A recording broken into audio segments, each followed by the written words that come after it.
ميسي في لحظة خلى فرقة انتر اللي عمرها 5 سنين بس أشهر من فرقة انتر اللي بقالها 115 سنة بتعمل في تاريخها.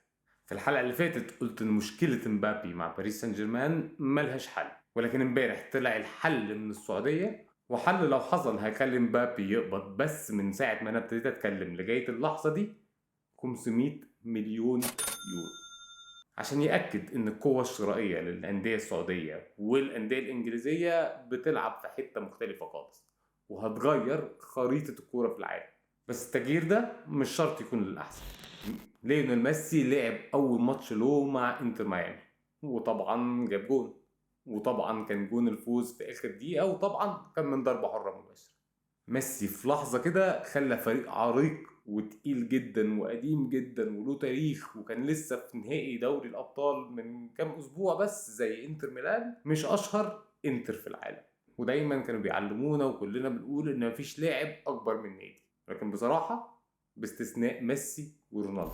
نسيب بقى لاعب أثبت إنه الأعظم أو من الأعظم في التاريخ، ونروح للاعب شايف إنه الأعظم في التاريخ. اتكلمت انا في الحلقه اللي فاتت عن مشكله كيليان امبابي مع بي اس جي، وقلت انها غالبا داخله في حاره سد وملهاش حل. وفعلا بعدها باريس سان جيرمان استبعد كيليان امبابي من تشكيلته بتاعه الماتشات الوديه في الصيف، والحاجه دي لما بتحصل بنعرف ان في لاعب هيتباع.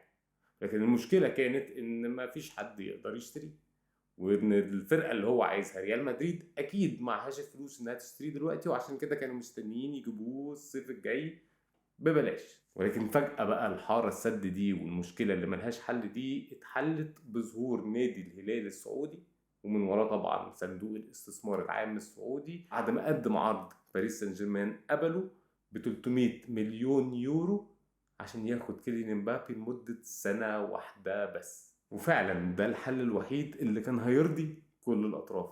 لو تمت كده باريس سان جيرمان هياخد 100 مليون أكتر من اللي كان طالبها في كيليان امبابي، والريال هيقدر ياخده الموسم الجاي بين قوسين ببلاش. وبالنسبة بقى لمبابي لو وافق في السنة دي هياخد 700 مليون يورو من نادي الهلال السعودي. 700 مليون يورو، يعني بدل ما كان زي الغلابة كده بياخد 650 ألف يورو في الأسبوع بس في باريس سان جيرمان، دلوقتي هياخد 13.5 مليون يورو في الأسبوع. ولو عايزين ندقق أكتر، ده معناه إنه هياخد لكل ثانية هيقضيها في السعودية 22 يورو.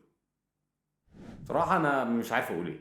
مفيش لاعب في العالم ولا عمر هيبقى فيه لاعب في العالم يستاهل الفلوس دي كلها. وصفقة زي دي لو تمت ما هياش صفقة مبنية على أسس كروية تماما، ولكن صفقة مبنية على سياسة أو دعاية.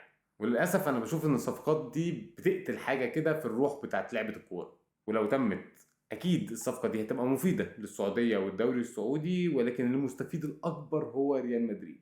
وصندوق الاستثمار السعودي حل مشكلة رهيبة للنادي الملكي. فبصراحة من بعد القصة دي مش هستبعد خالص لو ريال مدريد أو استاده بعد التجديد يبقى الراعي بتاعهم هو مثلا الطيران السعودي أو بروستل بيك، لأن أكيد المسؤولين في السعودية مش هيساعدوا الريال بالأسلوب ده من طيبة قلبهم بس. ودلوقتي نقدر نتأكد إن النوادي السعودية انضمت إلى نوادي الدوري الإنجليزي في سوق لاعبين مستقل تماما لوحده بعيد عن كل أندية العالم. ولكن على قد القصة دي مثلا على سبيل المثال بتقوي الدوري الإنجليزي، على قد ما هي عاملة لهم مشاكل، لأن بيحصل إن في لعيبة بتروح أندية الدوري الإنجليزي بفلوس كتير جدا وبيتصرف عليها مرتبات خيالية، وبعد كده بتفشل، وبتخلي اللعيبه دي من المستحيل تتباع بعد كده. لعيبه زي مثلا بيبي في ارسنال، ماجواير، ومن قبله بوجبا في مانشستر يونايتد، ولوكاكو في اي حته. لو بصينا مثلا على لستة اغلى صفقات اتعملت في تاريخ الدوري الانجليزي هنلاقي ان صفقتين بس اللي نقدر نعتبرهم صفقات ناجحه: فان دايك لليفربول وجريليش لمانشستر سيتي.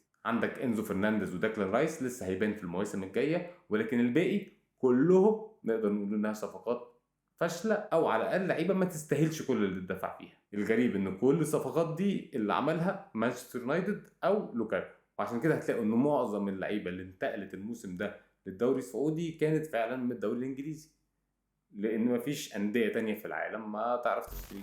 في الاخر بقى تفتكروا مبابي فعلا هيروح الهلال؟ يعني مبابي كده مع احترامي الشديد للدوري الفرنساوي والدوري السعودي هيبقى ما لعبش في اي دوري من الدوريات الكبيره الا لما يبقى عنده 25 سنه؟ هل ده في مصلحته كلاعب في الاحتكاك والخبرة، ولا كده مبابي هيبقى أنيلكا الجديد؟ قولوا لي رأيكم إيه وأشوفكم الحلقة الجاية.